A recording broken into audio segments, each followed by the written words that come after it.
Bon matin à tous. Alors, sois la bienvenue et sens-toi libre dans la présence du Seigneur. Amen. Alors, nous voulons prier. Seigneur, une fois de plus ce matin, nous voulons te dire merci. Nous voulons te célébrer. Nous voulons t'honorer. Nous voulons te glorifier. Car toi seul est Dieu. En réalité, en dehors de toi, il n'y a point d'autre Dieu. Les autres ne sont que des faux dieux. Mais tu es celui-là qui ouvre une porte et nul ne peut fermer. Tu es celui qui bénit et nul ne peut maudire. En réalité, tu es le commencement, tu es la fin de toutes choses. Tu es l'alpha et l'oméga. Lorsque tu commences une œuvre, tu te rassures toujours de l'achever. Nous te sommes reconnaissants ce matin, Seigneur, de tous tes bienfaits, de tous tes hauts faits, ô Éternel des armées dans nos vies. Celui qui veille sur Israël, il ne dort ni ne sommeille. Nous nous sommes couchés hier. Nous ne savons pas quel miracle nous nous sommes levés ce matin. Mais nous savons une chose, le Tout-Puissant a veillé sur nous. Nous voulons te dire merci pour la grâce que tu nous accordes ce matin. Non seulement d'être compté parmi les vivants de ce jour, mais surtout, ô Éternel, de nous tenir ici, en ce lieu, dans ta maison, en ta présence, pour te lever, pour te célébrer. N'est-il pas écrit, lorsqu'on me dit, allons dans la maison du Seigneur, il y a la joie dans mon cœur. David pouvait ressentir cette joie, car il avait compris que là où il y a l'Esprit de Dieu, il y a la liberté. Et lorsqu'on parle de liberté, on parle de délivrance, on parle de paix, on parle de restauration, on parle de tout ce qui peut concourir au bien-être de l'homme. Seigneur, ce matin, tu nous donnes la possibilité de nous tenir en ta présence. Nul ne peut venir en ta présence et retourner étant la même personne.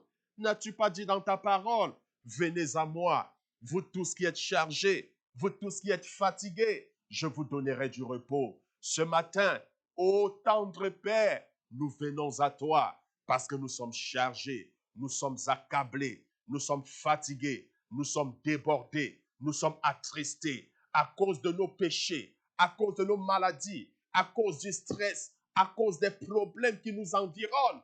Oh mon Dieu, nous levons les yeux vers les montagnes, nous levons les yeux et nous nous posons la question d'où nous viendra la solution par rapport aux problèmes que nous traversons. Mais ce matin, nous connaissons que la solution viendra de toi. Oh, toi seul éternel, toi qui as fait les cieux, toi qui as fait la terre, parce que tu as dit dans ta parole, quiconque m'invoquera sera sauvé. Ce matin, nous t'invoquons, toi, le Dieu qui répond, toi, le Dieu qui exauce nos prières.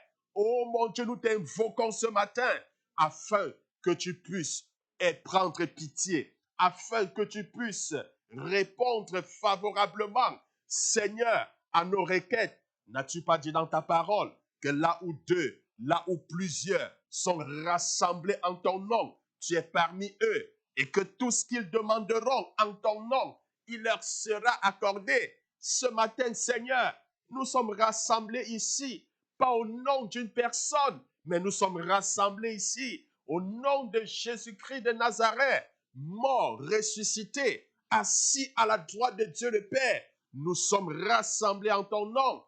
Et parce que tu l'as dit dans ta parole, oh mon Dieu, prête donc l'oreille à nos prières, prête l'oreille à nos supplications et permets, ô Éternel, que tout ce que nous allons te demander ce matin, que cela nous soit accordé. Je voudrais te dire merci d'avance parce que tu nous as déjà exaucés avant même que nous te le demandons. Oh mon Dieu, qui est comme toi, qui est semblable à toi, nul n'est comparable à toi, Seigneur.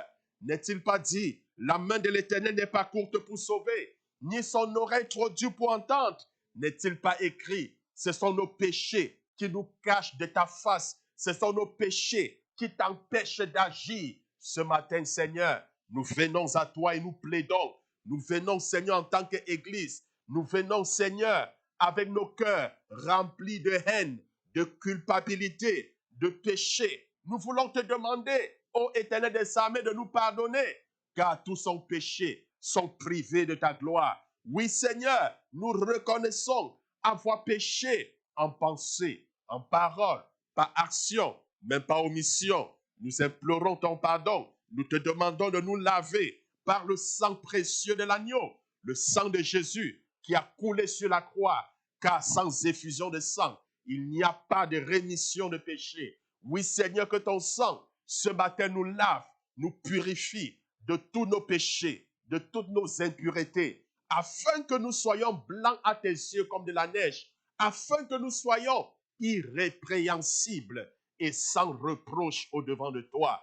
N'est-il pas dit dans 1 Jean chapitre 1 verset 9 que si nous demandons avec foi le pardon de nos péchés, alors il est juste, il est fidèle que tu nous pardonnes et que tu nous purifies de tous nos péchés. Nous te disons merci parce que nous croyons ce matin, tu nous as lavés, tu nous as purifiés, tu nous as nettoyés et nous sommes blancs à tes yeux, nous sommes sans tache à tes yeux. Que l'honneur, que la gloire, ô Éternel, te soit donnée. Je voudrais te demander ce matin de nous donner des cœurs purs et un esprit disposé à recevoir ta parole. N'est-il pas écrit, tu envoyas ta parole guérit, Seigneur, ton peuple.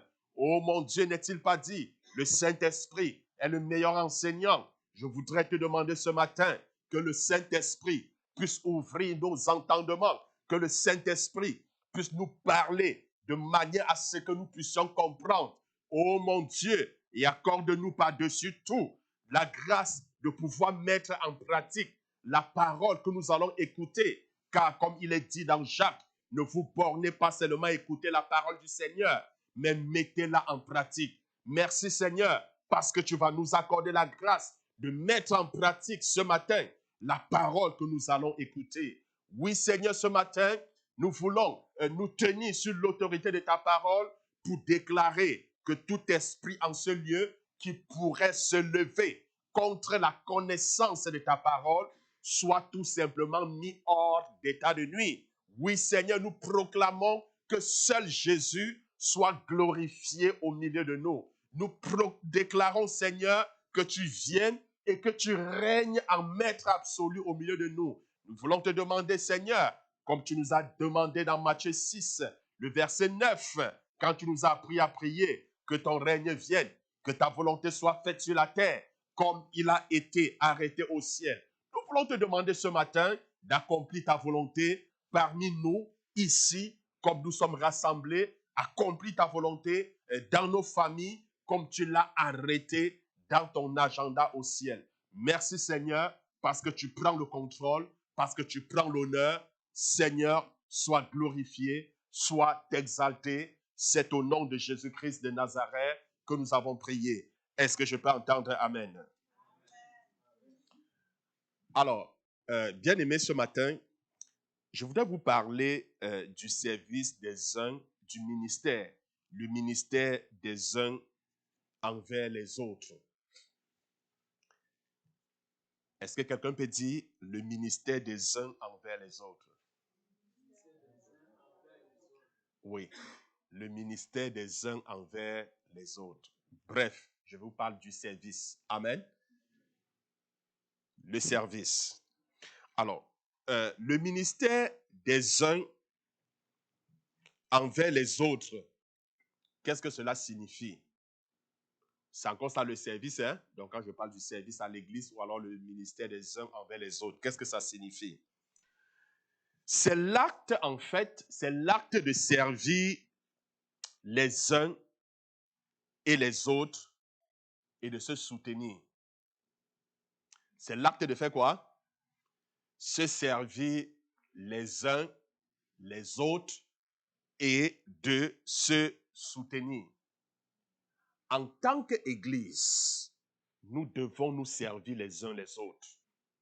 Nous devons nous soutenir les uns les autres. C'est très, très, très important. Nous devons nous entraider. Nous devons nous aimer Et nous devons prendre soin des uns des autres. C'est très, très important, capital à l'Église. Aujourd'hui, souvent à l'Église, nous constatons, nous avons des bien-aimés qui traversent des moments difficiles. Mais nous ne savons pas ce qu'ils traversent. Nous ne savons pas ce qu'ils vivent. Nous n'avons même pas une idée des épreuves que ces gens traversent. Le seul jour de rassemblement, peut-être c'est le dimanche où on vient, on se salue, bonjour. Hein, souvent c'est juste, hi, hello, hi, c'est tout. Amen. Non, non, non, non, ce n'est pas ça l'Église. Amen. L'Église, avant tout, est une structure familiale. C'est un lieu d'entraide. C'est un lieu de soutien. C'est un lieu de réconfort les uns des autres. Bien-aimés, nous devons tous nous édifier au niveau émotionnel et au niveau spirituel. Il y a beaucoup de personnes qui ont des problèmes émotionnels. Il y a beaucoup parmi nous qui ont des problèmes spirituels, mais qui sont là seuls, sans aide dans leur côté. Pourquoi? Parce qu'en tant qu'Église, parce que quand je parle d'Église, je ne parle pas je parle pas de la baptise, mais quand je parle Église, je parle chacun de nous, parce que nous formons le corps de Christ. Amen. L'Église dont je parle, ce n'est pas les quatre coins du mur. Non, non, non. L'Église de Christ, c'est vous. L'Église de Christ, c'est moi. C'est nous qui formons le corps de Christ. Alors, bien aimés, nous constatons donc que beaucoup de gens ont des problèmes émotionnels. Beaucoup de gens ont besoin de guérisons émotionnelles, de guérisons spirituelles. Mais ils ne trouvent pas. Pourquoi? Nous allons voir. Bien aimés, nous avons donc tous besoin d'être édifiés au niveau émotionnel et spirituel, c'est-à-dire nous devons pourvoir une aide. Est-ce que vous comprenez? Nous devons pourvoir une aide et un soutien, je dirais, pratique à nos frères et à nos sœurs en Christ qui sont dans le besoin.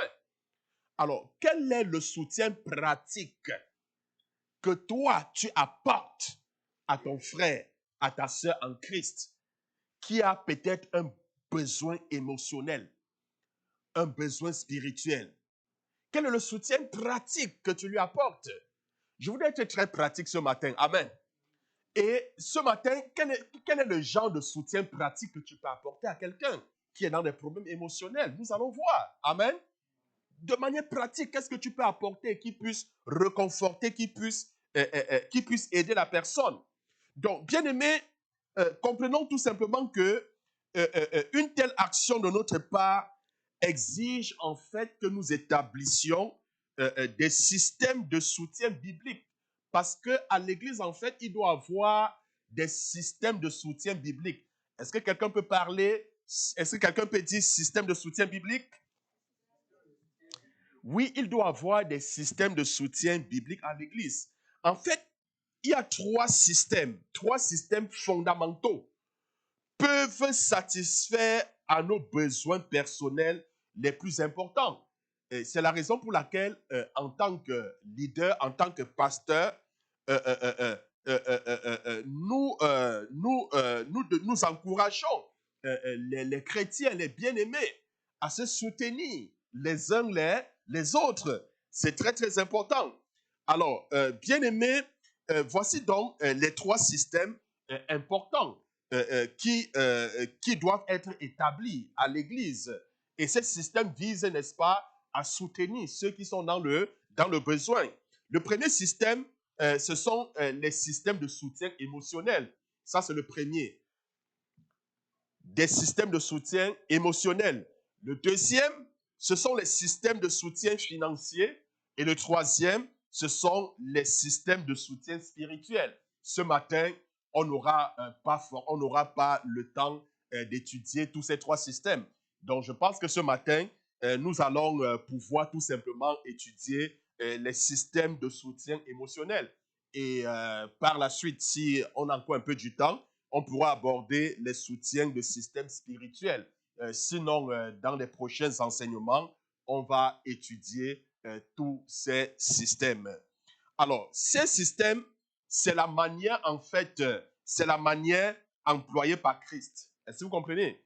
C'est une manière employée par Christ pour servir ses enfants avec amour. Alors, tout comme Jésus adore le Père dans le ciel à travers nous, vous savez que le Père est adoré au ciel au travers nous, n'est-ce pas? Hein? Jésus adore le Père au ciel au travers nous. C'est à travers nous, hein, tout comme Jésus adore le Père dans le ciel à travers nous, c'est à travers nous qu'il sert les membres de son corps. Nous devons aussi comprendre que c'est à travers qui? C'est à travers nous, en tant qu'Église, que Jésus fait comment? Que Jésus sert les membres de son corps. C'est à travers nous que Jésus agit dans la vie des uns et des autres. Ce que je voudrais qu'on comprenne, c'est quoi? C'est que Dieu ne descendra pas du ciel, est-ce que vous comprenez? Pour agir à ta place. Dieu va toujours passer par toi pour pouvoir apporter un soutien à ton frère et à ta sœur. C'est ce que ça veut dire. Amen. Dieu se sert des membres qui nous sommes pour apporter le soutien à ceux qui sont dans le besoin. Rappelez-vous des paroles de Jésus. Lorsqu'il dit, à la fin des temps, lorsqu'il dira, j'avais faim, tu ne m'as pas donné à manger. J'étais en prison, tu ne m'as pas rendu visite. Hein? J'étais seul, tu ne m'as pas rendu visite. Et beaucoup diront, mais Seigneur, mais comment est-ce que c'est possible? Mais dis-moi, quand tu eus faim, hein, je ne t'ai pas donné à manger. Mais dis-moi, quand tu étais seul, je ne t'ai pas rendu visite. Dis-moi, quand tu étais nu, mais je ne t'ai pas habillé, je ne t'ai pas vêtu. Jésus va te montrer ton frère. Il va te montrer ta sœur. Est-ce que vous comprenez? Mais c'est ça le christianisme, qu'on ne vous trompe pas. Est-ce que vous comprenez? La vraie religion consiste à aider les orphelins, les veuves, ceux qui sont dans le besoin. C'est ça la vraie religion. C'est ça la vraie religion. Alors, Jésus dit que chaque fois que tu fais quelque chose à l'un de ces petits, alors c'est moi. Parce que si tu vas attendre que Jésus se présente physiquement pour lui donner de l'eau, mais tu ne le verras jamais. Amen. Non, tu ne le verras jamais. Tu ne le verras jamais. Et il passe donc par chacun de nous pour agir.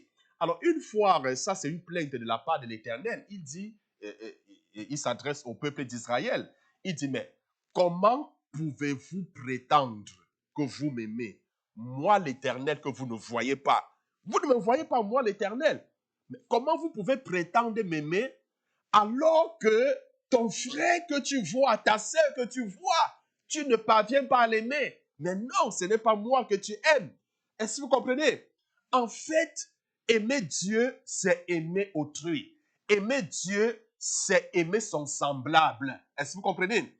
Je ne peux pas avoir la prétention d'aimer Dieu si je hais mon frère, ma sœur. Aimer Dieu, qu'est-ce qui prouve en fait que j'aime Dieu? C'est lorsque je vais aimer mon frère, lorsque je vais aimer ma sœur. Et lorsqu'on dit aimer, celui qui aime fait comment? Il donne, il soutient. Est-ce que vous comprenez? Que ça soit émotionnellement, spirituellement, financièrement. Dieu a tant aimé le monde. Il a fait quoi? Il a donné. Parce qu'il a aimé, il a donné ce qu'il avait de plus cher, ce qu'il avait de plus précieux. Quand vous aimez quelqu'un, mais vous faites des présents, vous apportez le soutien dont la personne a besoin. Est-ce que quelqu'un me comprend ce matin? Donc, bien aimé, je voudrais qu'on comprenne ce matin que Jésus console les affligés en se servant de nos bras. Hein? Nos bras, nous qui sommes les membres du corps. Mais comment est-ce que Jésus peut consoler? Jésus ne descendra pas du ciel pour venir consoler ceux qui sont affligés. Il se sert de ses bras qui nous sommes l'Église. As-tu un frère, une sœur qui est affligée? Vous croyez que c'est Dieu qui va descendre du ciel pour la consoler? Mais non, Dieu veut passer par toi pour consoler cette sœur, pour consoler ce frère. Est-ce que vous me comprenez? Oui, il se sert, Jésus console les affligés en se servant de nos bras. Est-ce que vous comprenez? pour les donner une accolade. Dieu ne viendra pas avec ses bras, non. Il va se servir de tes bras pour lui donner une accolade. Mon frère, prends courage par rapport à cette situation difficile. Prends courage, le Seigneur avec toi. Oui, je vous assure, quand vous le faites, il est véritablement consolé. Il est remonté. Il retrouve la force. Est-ce que quelqu'un me comprend? Jésus touche, hein? Donc, il les touche avec nos propres mains. Il touche ceux-là qui ont besoin d'aide avec nos propres mains. Il désire leur parler avec les lèvres des membres de son corps, c'est-à-dire l'Église. Est-ce que vous comprenez? Quelqu'un peut être dans une situation difficile et Dieu t'utilise pour parler à la personne, pour consoler la personne, pour exhorter la personne. Alors, bien aimé, je voudrais rapidement qu'on retourne, qu'on essaie de voir le livre des Actes des Apôtres pour voir en fait la manière dont ces principes étaient mis en pratique. Hein? Les trois principes que je vous ai énumérés, c'est-à-dire les systèmes de soutien émotionnel, les systèmes de soutien financier et les systèmes de soutien spirituel. Comment est-ce que ces systèmes étaient mis en pratique dans le Nouveau Testament et plus précisément dans le livre des Actes des Apôtres. Alors, nous voyons que les membres servaient le Seigneur. Ça, c'est la première chose, d'accord? Les membres faisaient quoi? Ils servaient le Seigneur. Nous pouvons voir ceci avec Actes des Apôtres, chapitre 2, le verset 41, le verset 46 et le verset 47. Actes des Apôtres, chapitre 2, le verset 41, le verset 46 et le verset 47. La Bible dit que ceux qui acceptaient sa parole furent baptisés. Et en ce jour-là, le nombre des disciples augmenta d'environ 3000 âmes. Ils étaient chaque jour tous ensemble assidus au temple. Ils rompaient le pain dans les maisons et prenaient leur nourriture avec joie et simplicité de cœur, louant Dieu et trouvant grâce auprès de tout le peuple. Et le Seigneur ajoutait chaque jour à l'Église ceux qui étaient sauvés. Donc, nous voyons que servir Dieu, leur priorité principale, hein, leur priorité principale, c'était quoi? C'était l'adoration. Est-ce que vous comprenez? Les actions de grâce et la louange pour le Seigneur. Et ce qui ressort ici, c'est quoi? Nous voyons que les membres se servaient les uns les autres. D'accord? Ils se servaient les uns les autres. Nous pouvons voir ceci dans Actes chapitre 2. Actes chapitre 2, le verset 44 au verset 46. Actes des Apôtres chapitre 2, le verset 44 au verset 46. Nous voyons ici le service des uns envers les autres. Alors la Bible dit, tous ceux qui croyaient étaient dans le même lieu. Ils étaient où? Dans le même lieu. Donc il n'y avait pas de sans-abri. Amen. Donc il n'y avait pas des gens qui n'avaient pas de maison. Il n'y avait pas des gens qui souffraient le problème de loyer. Parce qu'ils étaient tous ensemble. Vous voyez donc, l'église était devenue une structure familiale. C'était la famille. Ils vivaient tous ensemble dans le même lieu. Est-ce que quelqu'un comprend cela? Donc, ils vivaient tous dans le même lieu et ils avaient tous en commun.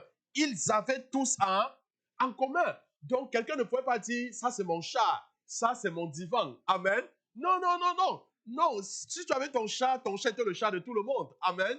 Si tu avais un divan, ton divan devenait le divan de tout le monde. Est-ce que quelqu'un me comprend? Si tu avais une laveuse, ta sécheuse était la laveuse et sécheuse de tout le monde. Est-ce que vous comprenez? Donc, ils avaient tous en commun. Tous en commun. Et la Bible dit, ils allaient jusqu'à vendre leurs propriétés et leurs biens et ils partageaient le produit entre tous selon le besoin de chacun. Selon les besoins de chacun. Donc, ils s'en allaient jusqu'à vendre les propriétés et donner, n'est-ce pas, aider, n'est-ce pas, ceux qui étaient dans le besoin. Waouh! Gloire à Dieu! Gloire à Dieu! C'est magnifique! Est-ce que vous comprenez? Donc, nous voyons, et la Bible dit, ils étaient chaque jour tous ensemble, assidus au temple. Ils rompaient le pain dans les maisons. Ils rompaient le pain dans les maisons et prenaient leur nourriture avec joie et simplicité de cœur. Donc nous voyons ici, bien aimés, ils partageaient les repas ensemble dans leur maison, hein, et personne n'avait faim, hein, et il n'y avait pas de sans-abri. Ils partageaient tous ensemble les repas. Tous ensemble les repas. Personne ne pouvait dire non, moi je n'ai pas de quoi manger. Hein? Quelqu'un ne pouvait pas dire non, je n'ai pas d'abri. Non, non. Tout ce qu'ils avaient était en commun. Tout ce qu'ils avaient était en commun. Donc, bien aimé, ils partageaient des repas ensemble et personne n'avait faim. Chacun donnait ce qu'il pouvait pour aider ceux qui étaient dans le besoin. Et tout ceci était accompli avec joie. C'était avec joie que tout ceci était accompli. Bref, bien aimé, je voudrais rapidement qu'on essaye de voir le premier système de soutien de l'Église. D'accord? Il s'agit du système de soutien émotionnel. Amen. Le système de soutien émotionnel. Donc, c'est le premier système de soutien dans notre ministère des uns envers les autres. Hein? Donc, ce système touche, hein, les besoins. Ce système touche nos besoins émotionnels. Amen. Ça touche quoi? Les besoins émotionnels. Nous avons tous des besoins émotionnels, n'est-ce pas? Alors, posez-vous la question, pourquoi beaucoup stressent? Pourquoi certains font des crises d'anxiété? Hein? Pourquoi d'aucuns arrivent jusqu'à la dépression? Pourquoi? Mais parce qu'à la base, il y a les soutiens, il y a eu un échec au niveau, du soutien émotionnel. Est-ce que vous comprenez? Oui. C'est parce qu'à ce niveau, il y a eu échec. Donc, bien aimé, j'ai envie de vous dire que les systèmes, les besoins émotionnels sont satisfaits par les relations. Est-ce que quelqu'un me comprend ce matin? Si tu me comprends ce matin, lève ta main. Amen. Les besoins émotionnels sont satisfaits par quoi? Par quoi? Par les relations. C'est par les relations. Ne l'oubliez jamais. C'est par les relations. Est-ce que vous savez que nous n'avons pas été créés pour être des personnes solitaires? Nous n'avons pas été créés pour être des personnes solitaires. Dieu n'a pas créé l'homme pour que l'homme vive dans la solitude. La solitude est une maladie, est un poison qui détruit l'âme de l'homme. Pourquoi on a beaucoup de problèmes aujourd'hui? Pourquoi? À cause de la solitude. La solitude engendre des problèmes émotionnels, stress, etc. Est-ce que vous comprenez? Dieu n'a pas fait l'homme. Je me répète, Dieu n'a pas créé l'homme pour qu'il vive dans la solitude. Alors, si je prends ma Bible dans Genèse chapitre 1, le verset 26, et Genèse chapitre 2, le verset 18, Genèse chapitre 1, le verset 26, et Genèse chapitre 2, le verset 18, Dieu dit, faisons l'homme à notre image et selon notre ressemblance. Voyez-vous, bien-aimés, lorsque Dieu a créé le monde, l'univers et tout ce que nous voyons, il a créé les animaux, hein? Chaque espèce, mâle et femelle. Est-ce que vous comprenez? Mais maintenant, il a créé l'homme seul. Parce qu'il a dit, faisons l'homme à notre image et selon notre ressemblance. Mais quand il a créé l'homme, il s'est assis Dieu a regardé et puis il a dit non, il n'est pas bon pour l'homme d'être seul. Il n'est pas bon que l'homme vive dans la solitude. Il n'est pas bon pour l'homme d'être dans son coin, dans son côté toute seule. Non, c'est ce que Genèse chapitre 2, verset 18 dit. Dieu dit, il n'est pas bon que l'homme soit seul. Mais écoutez bien aimé, si le Créateur, depuis l'origine, depuis la Genèse, depuis le commencement, il a dit qu'il n'était pas bon pour l'homme d'être seul, c'est parce qu'il mesurait les conséquences. Parce qu'il savait ce que la solitude pouvait engendrer dans la vie de l'homme. Ne l'oubliez pas, l'homme est corps, il est esprit et il est âme. Est-ce que vous comprenez? L'homme est quoi? Il est esprit, il est âme et il est corps. Le corps permet tout simplement à l'âme, à l'être spirituel de l'homme de pouvoir s'exprimer. Tout comme le corps physique peut être malade, le corps spirituel, l'âme aussi peut être malade. Et lorsqu'on parle de l'âme de l'homme, c'est le siège des émotions. C'est le siège de quoi? Des émotions.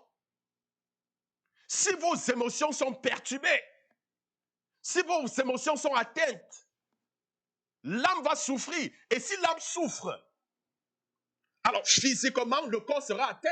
Est-ce que vous comprenez?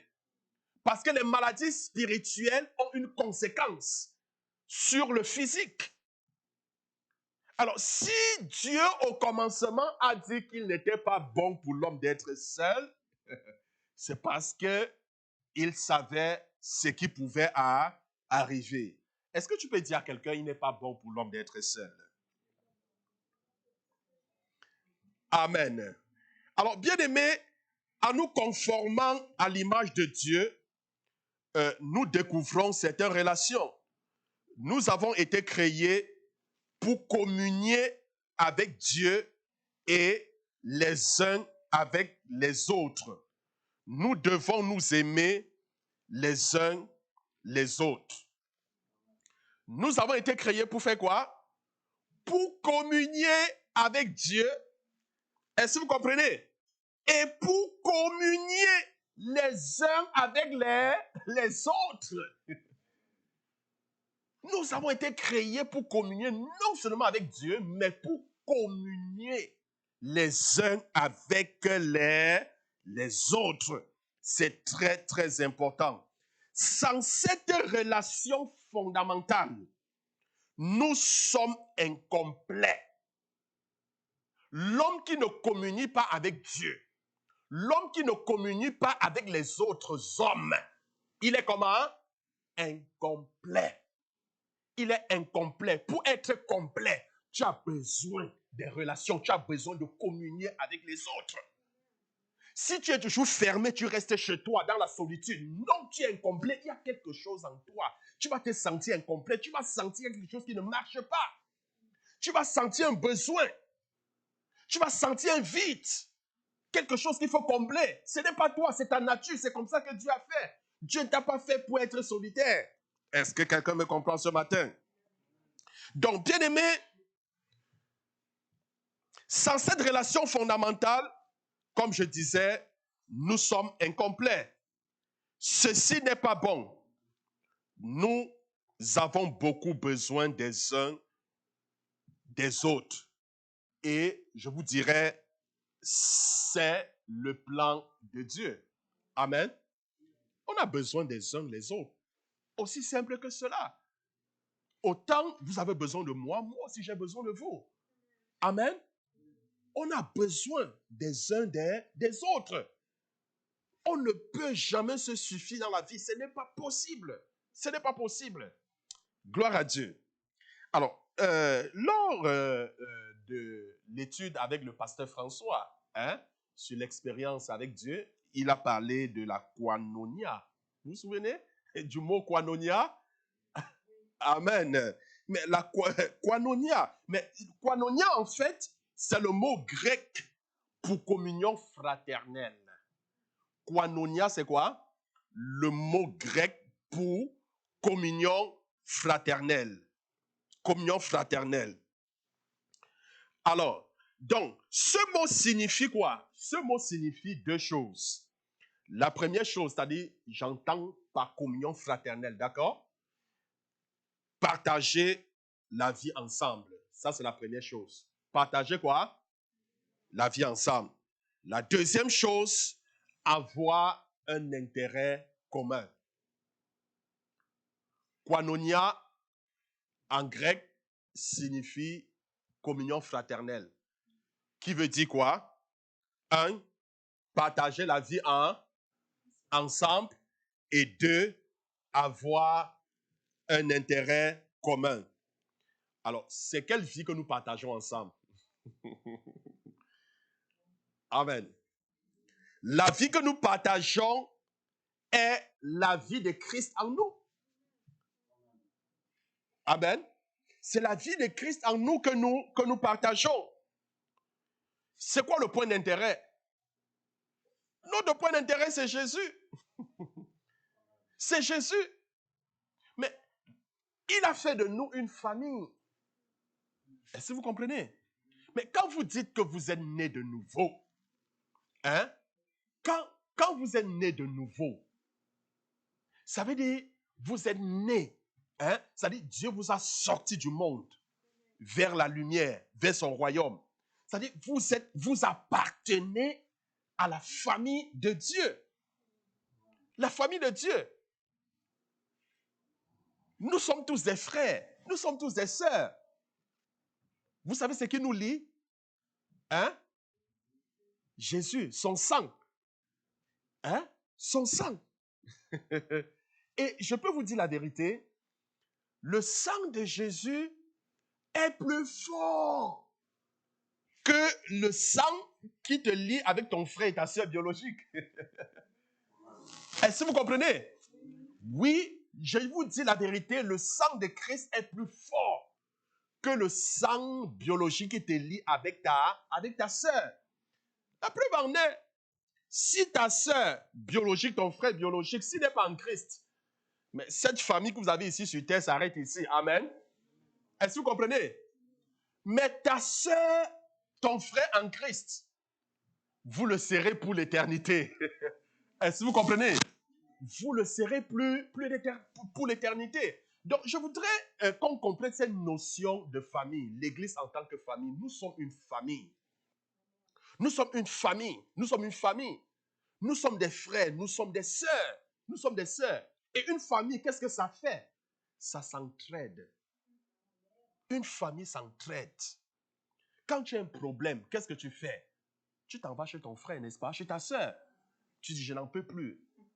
Mais c'est la même chose. Nous devons avoir cela en esprit, que l'Église est avant tout une famille. C'est une structure familiale. Est-ce que quelqu'un me comprend? Alors, bien aimé, koinonia satisfait les besoins émotionnels. Alors, quand nous avons une bonne communion fraternelle, quand une bonne communion fraternelle est établie au sein de l'Église, les besoins émotionnels sont satisfaits. Est-ce que quelqu'un comprend cela? Les besoins émotionnels sont satisfaits. En fait, koinonia produit des résultats très pratiques. Koinonia produit, quand je parle de koinonia, vous entendez, n'est-ce pas? C'est-à-dire la communion fraternelle produit des résultats très, très pratiques. Je dis bien des résultats pratiques. La communion fraternelle satisfait les désirs et les besoins les plus importants de nos cœurs. Les désirs et les besoins les plus importants de nos cœurs sont satisfaits au travers de la communion fraternelle. Alors, il est intéressant, bien aimé, de noter que koinonia, hein, il est important de noter ceci. Koinonia était un mot employé dans les contrats de mariage aussi. D'accord? C'était aussi un mot employé dans les contrats de mariage. C'est-à-dire, je parle ici des documents légaux. D'accord? Des documents légaux. Donc, des personnes grecques à l'époque du Nouveau Testament. Amen. Donc, c'était un mot utilisé. Alors, le mariage devait être en fait koinonia. D'accord? Le mariage devait être quoi? Koinonia. Et le mot grec pour communauté est aussi koinonia. Le mot grec pour quoi? Communauté. Communauté est aussi koinonia. Donc, une communauté, c'est quoi? Une communauté est un groupe de personnes qui sont unies par un intérêt commun. C'est pour ça qu'on parle de mariage comme koinonia. D'accord? Donc, c'est-à-dire comme une communauté, c'est-à-dire un groupe de personnes unies par un intérêt commun. Est-ce qu'on se comprend jusqu'à là? L'amour de Jésus pour nous n'est pas conditionnel. Dieu nous aime gratuitement. Hein? La preuve en est, est-ce que vous comprenez cela? C'est pas parce que tu pries que Jésus t'aime. C'est pas à cause de ton bon caractère que Jésus t'aime. Non, la Bible dit l'amour de Dieu, c'est quoi? C'est que quand nous étions même encore pécheurs, Christ est mort pour nous. Hein? Donc Jésus t'aimait même avant même que tu ne sois enfant de Dieu. Il est mort pour toi. Donc tu n'as rien fait pour mériter son amour. Il nous a aimés gratuitement. Son amour n'est pas conditionnel. Et un tel amour, c'est-à-dire un amour qui n'est pas conditionnel, renferme la puissance pour pardonner. Un tel amour renferme la puissance pour guérir. Un tel amour renferme la puissance pour restaurer. Jésus désire que nous ayons ce même amour les uns envers les autres. Un amour qui n'est pas conditionné. Jésus voudrait que tu aies cet amour les uns envers les autres. J'aime X, pas parce que X a fait ci, elle a fait ça pour moi. Non! Je n'aime pas X ou Y, j'aime X ou Y, pas parce que je ne conditionne pas mon amour. Amen. Je l'aime comme ça.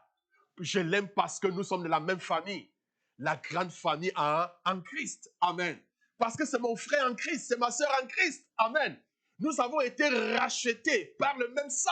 Gloire à Dieu. Nous appartenons à la cité céleste. Nous sommes les enfants d'un grand Dieu. Amen. Je l'aime, je l'aime. Et un tel amour, bien-aimé, un tel amour, si nous avons ce genre d'amour, les croyants pourront confesser les fautes et être honnêtes par rapport à leurs problèmes. Est-ce que vous comprenez? Quelqu'un pourra facilement, parce que quand cet amour n'est pas visible, il y a certaines choses que quelqu'un ne pourra pas venir te dire.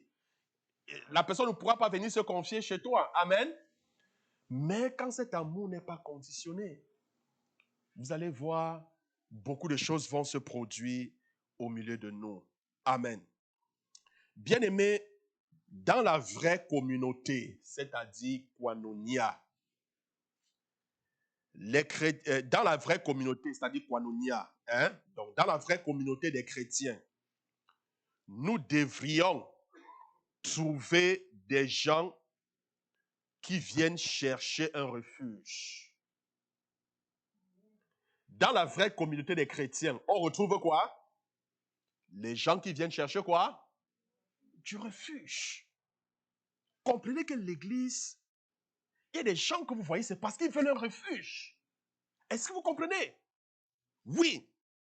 Bien-aimés, dans la vraie communauté des chrétiens, vous allez trouver des gens qui viennent rechercher l'amour, de la compréhension. Mais je vais vous présenter des raisons pour lesquelles nous avons besoin de koinonia. Nous avons besoin, n'est-ce pas, de la communauté. Nous avons besoin quand nous avons échoué. Il y a des gens qui ont échoué et puis ils ont besoin, ils sont là justement parce que ça ne va pas dans leur vie. Ils vont d'échec en échec. Ils sont là parce qu'ils voudraient un abri. Est-ce que quelqu'un me comprend? Quand nous avons trébuché, quand nous avons été blessés, il y a beaucoup qui ont été blessés. Mais c'est pour cela que ces gens sont là. Ils sont au bon endroit. Amen. Vous avez été liés quand vous avez été dans l'erreur. Peut-être ta vie, tu allais d'erreur en erreur. Mariage, erreur en erreur. Tu es là parce que tu as besoin. Tu as besoin de soutien. C'est pour cela que tu es là. Quand vous êtes perdu dans votre chemin, quand vous avez peur, quand vous avez été rejeté, quand vous êtes haï, les gens vous détestent partout, tout autour de vous. Le seul endroit que vous pouvez vous sentir aimé, mais c'est à l'église. C'est à l'église. C'est à l'église. Si dans ta famille on t'a rejeté, si autour de toi on te hait, l'église doit t'arrêter, l'église doit t'embrasser, l'église doit t'aimer. C'est le seul endroit où tu dois pouvoir recevoir ce dont tu as besoin. Bien-aimés, nous avons besoin de koinonia lorsque nous devons être pardonnés. Il y a des gens qui viennent parce qu'ils ressentent le besoin d'être pardonnés. Parce que ces gens ont fait des choses. Ils vivent avec une conscience, ils vivent avec un esprit de culpabilité. Ils vivent avec un sentiment de condamnation. Ils ont besoin d'être pardonnés. C'est pour cela que ces gens sont là. Amen. Lorsque nous avons besoin d'être soutenus, nous avons besoin d'être guéris. Nous avons besoin d'être corrigés. Nous avons besoin d'être dirigés. Nous avons besoin d'être protégés. Nous avons besoin d'être acceptés. Il y a des gens qui sont rejetés par la société. Et s'ils sont là, c'est parce que ces gens voudraient être acceptés. Ils voudraient être acceptés. Ils voudraient être aimés. Est-ce que quelqu'un me comprend? Donc, bien aimé, c'est un petit nombre de besoins émotionnels qui devraient en fait être trouvés dans chaque communauté chrétienne. Ces besoins peuvent être satisfaits seulement par un système de soutien actif dans nos églises. On ne peut pas satisfaire ces besoins. Comme je vous ai dit, ces besoins sont satisfaits par quoi? Ces besoins sont satisfaits si on établit une bonne communion au niveau de l'Église. Gloire à Dieu. Bon, c'est la raison pour laquelle, bien-aimés, je voudrais nous encourager à nous rendre visite. Amen. Les visites sont très, très importantes. Très, très importantes. Regardez, je vais vous présenter rapidement, avant de continuer à parler des visites, le rôle fondamental des groupes d'église familiale. En principe, il devrait y avoir des groupes. Des groupes, former des groupes. C'est très, très important. Alors, donc, le rôle fondamental des groupes d'église familiale. Le premier, c'est le soutien pratique. Et le deuxième, c'est le contact personnel. Alors, lorsqu'on parle du soutien pratique, la pratique dont l'église primitive soutenait ses membres était par une communion fraternelle dans leur maison. Vous avez compris cela? Amen. Je me répète.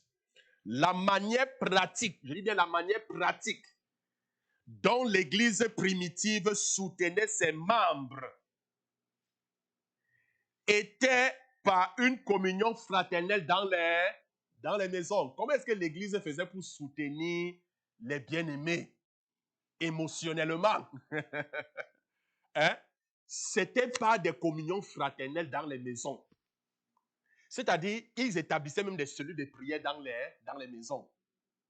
Vous comprenez? En dehors des cellules de prière, il y avait des visites où les membres se déportent dans la maison de X et puis on jase, on prie. C'est quoi? Tu fais part de ta journée, de tes soucis, de tes problèmes. Hein, vous échangez, vous priez. Voilà le soutien qui était apporté dans l'église primitive. Mais aujourd'hui, pour rendre même visite à quelqu'un, il faudrait d'abord que tu l'appelles, tu l'avises. Allô? Oui. Est-ce que je peux te rendre visite? Parce qu'il faut même programmer d'abord même 3 mois à l'avance. Hein? Est-ce que je peux te rendre visite? Mais non, ça ne se passait pas comme ça. Amen. Non, tu surprends quelqu'un. Moi, j'aime bien même quand tu me surprends. Amen.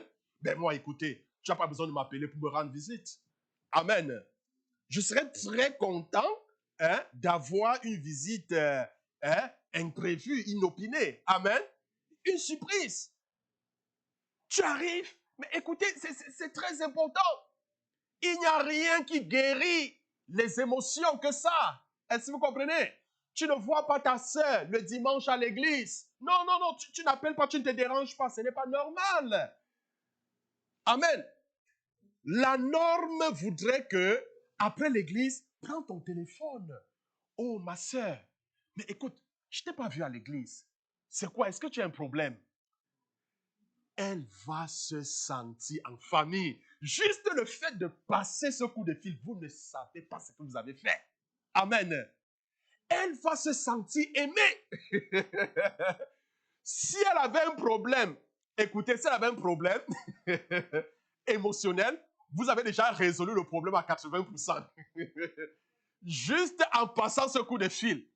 Après, vous lui dites, écoute, je m'en viens, je viens tout de suite là. Hein? Je passe voir si tout va bien. Est-ce que vous comprenez?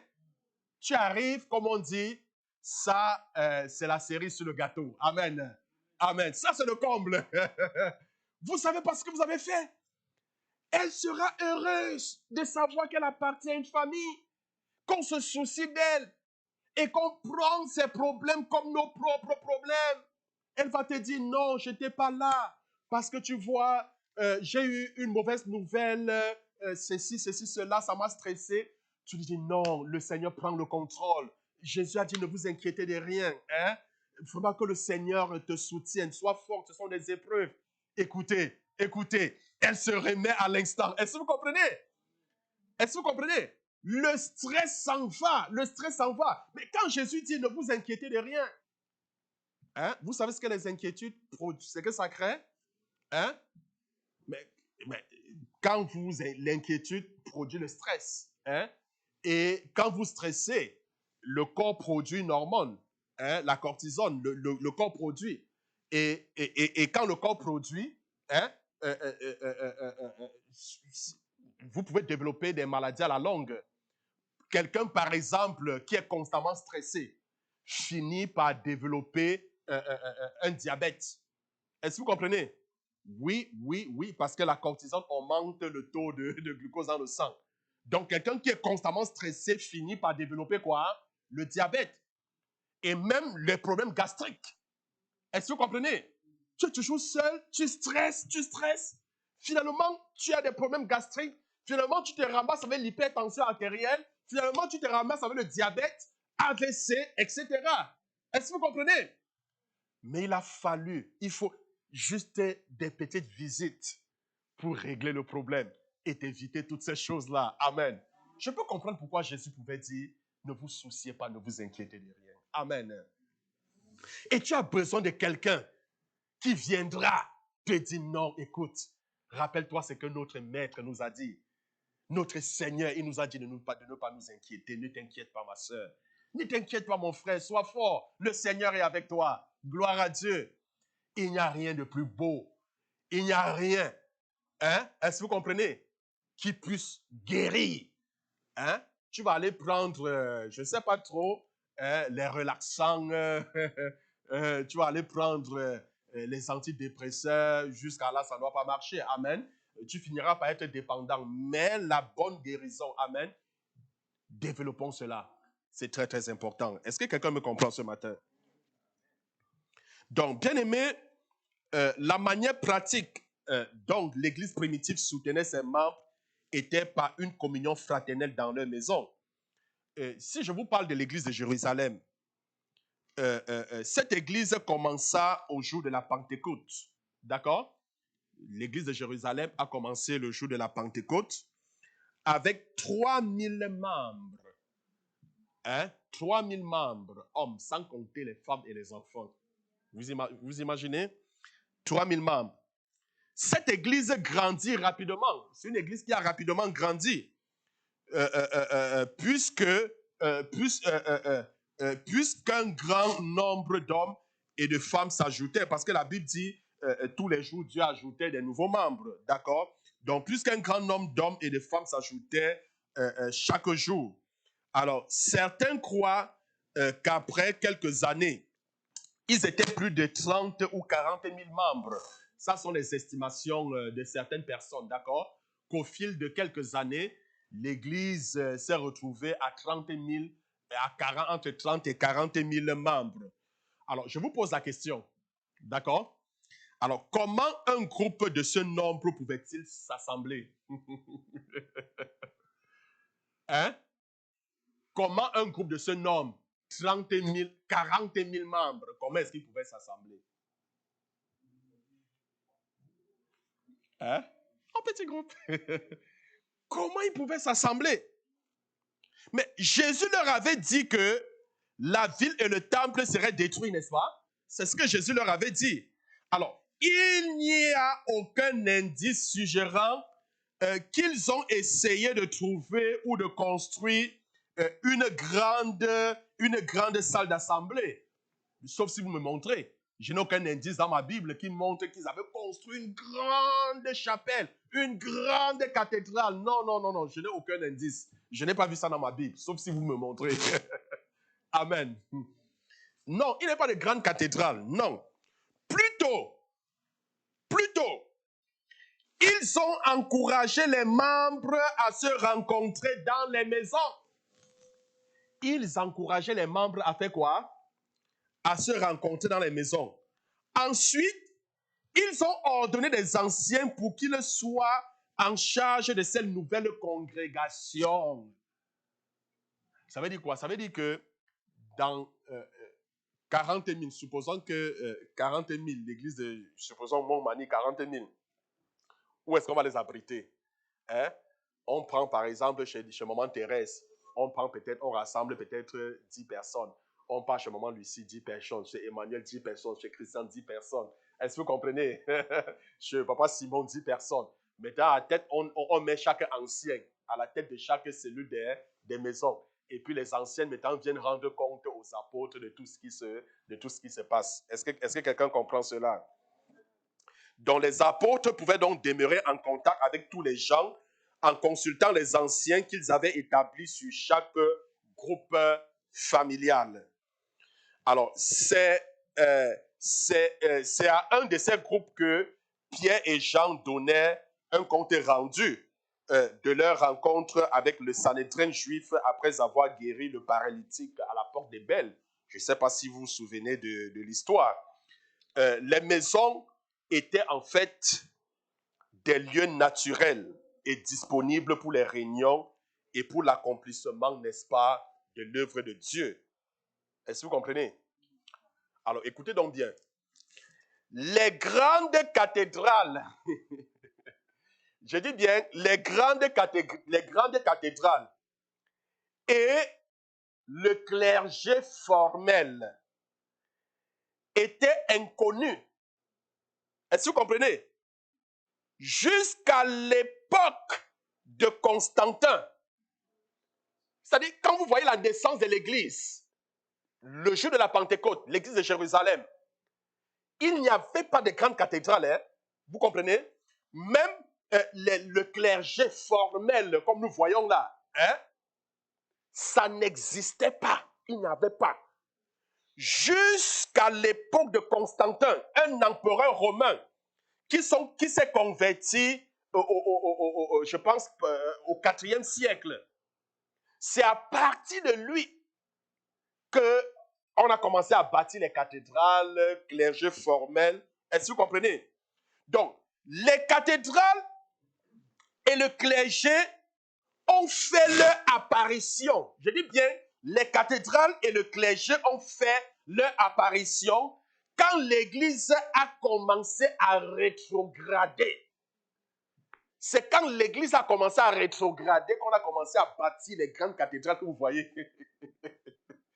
Et le clergé que vous voyez, formel, qu'on a commencé à bâtir.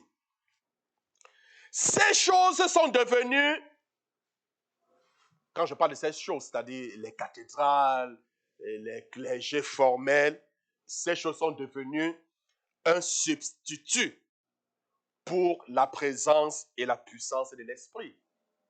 Ces choses ont remplacé même les communions fraternelles. Hein? Aujourd'hui, on ne se rend plus visite entre chrétiens parce que le seul lieu de rencontre, non. Bon, cherchons-nous un espace qui peut accueillir 50 personnes, un espace qui peut... Je ne suis pas contre ça, c'est important. Amen.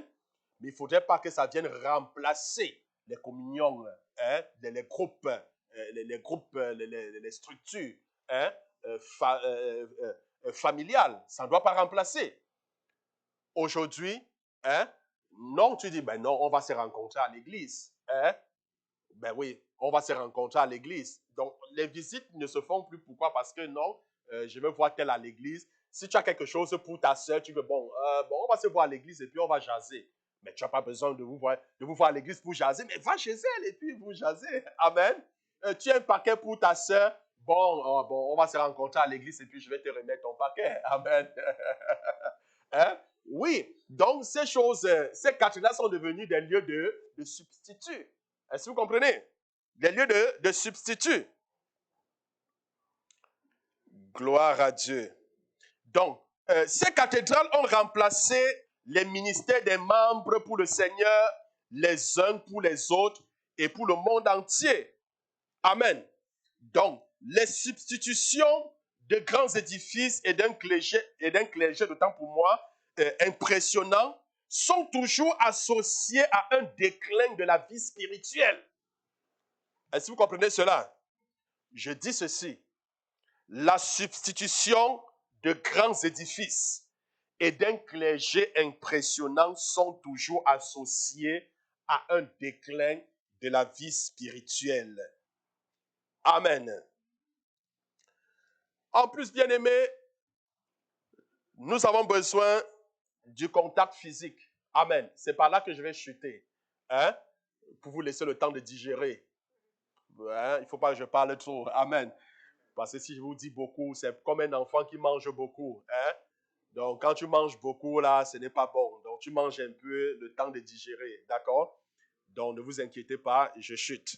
Alors, lorsqu'on parle donc du rôle fondamental des groupes d'églises familiales, je vous ai dit, il y a deux éléments qui apparaissent. Le premier, c'est le soutien pratique, n'est-ce pas? Et le deuxième, c'est le contact personnel. Hein? Parce que les visites permettent quoi? Le contact personnel.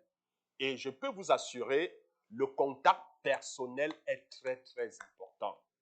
C'est comment? C'est très important. C'est très, très important. Très important. Les petits-enfants ont besoin de plus que seulement la nourriture. Est-ce que vous savez cela? Hein? Les petits-enfants, les nourrissons, ils ont besoin de plus que la nourriture. Hein? Il ne suffit pas tout simplement de leur donner à manger, de les vêtir. Ils ont plus, ils ont besoin des accolades, ils ont besoin du contact. Est-ce que vous comprenez? Hein? Donc, c'est pour cela que, vous voyez, quand un enfant vient au monde, hein, on encourage, même dans les soins, quand on donne les soins aux patients, on dit le contact est important. Hein? Il y a même cette méthode kangourou, hein, peau à peau. Hein? Tu mets l'enfant là, mais c'est important, très important. L'enfant doit ressentir ce contact pour être rassuré. Amen. Pour être rassuré, pour être rassuré. Écoutez, bien-aimés. Je dis, les petits-enfants ont besoin de plus que seulement de la nourriture et des vêtements chauds. Ils ont besoin d'être caressés. Ils ont besoin qu'on parle avec eux. Ils ont besoin qu'on les prenne dans nos bras et qu'on les sert précieusement. Il y a une expérience qui a été menée, hein? Ça c'est une expérience, d'accord? Alors, c'était dans un centre, d'accord? Dans un centre, on a eu des enfants et à cause du manque de personnel, on donnait de la nourriture, des vêtements chauds, mais le contact physique, il n'y avait pas. Vous savez ce qui s'est passé par la suite? Ces enfants sont morts. Oui. Faute du contact physique. Est-ce que vous comprenez? Faute du contact physique. Les adultes aussi peuvent mourir à cause d'un manque d'amour.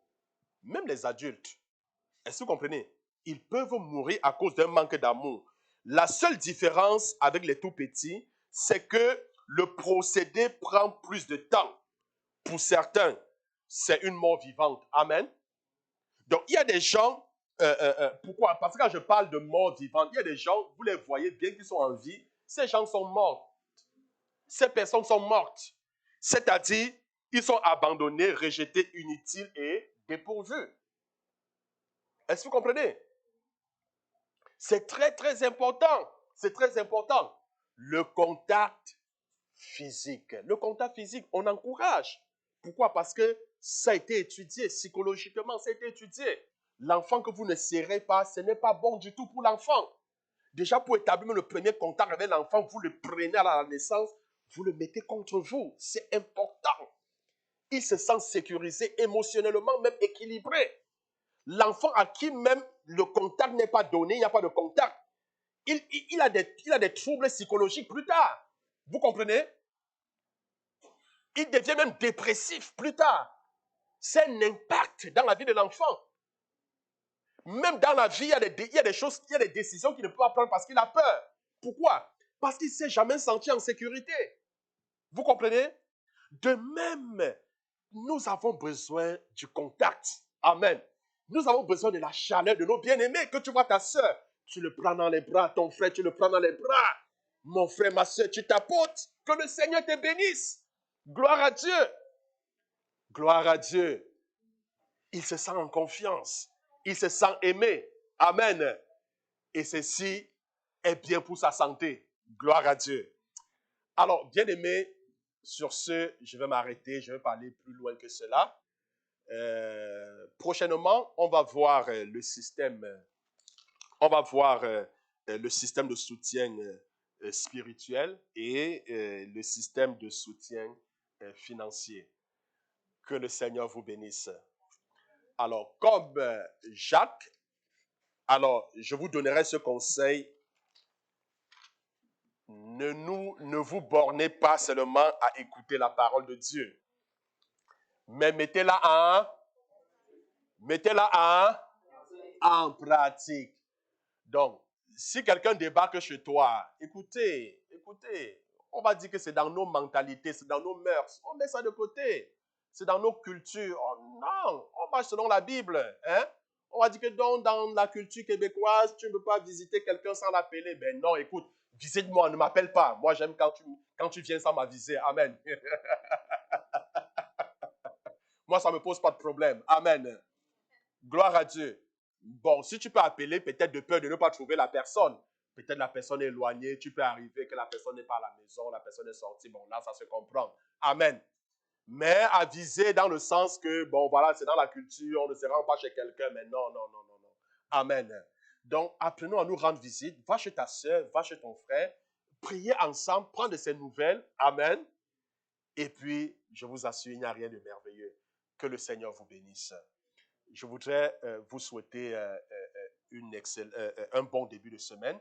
La Bible déclare il est le commencement et la fin de toutes choses. Alors je prie, comme cette semaine commence, que le Seigneur puisse commencer cette semaine avec chacun de vous. Que tout ce que vous allez toucher cette semaine, que cela vous réussisse. Que le Seigneur veille sur chacun de vous. Que sa présence soit avec nous et nous accompagne dans toutes nos entreprises. Au nom de Jésus-Christ. Amen. Je voudrais que tu sais ton frère, que tu le salues, que tu lui donnes une accolade, que le Seigneur te bénisse. Amen. Soyez bénis.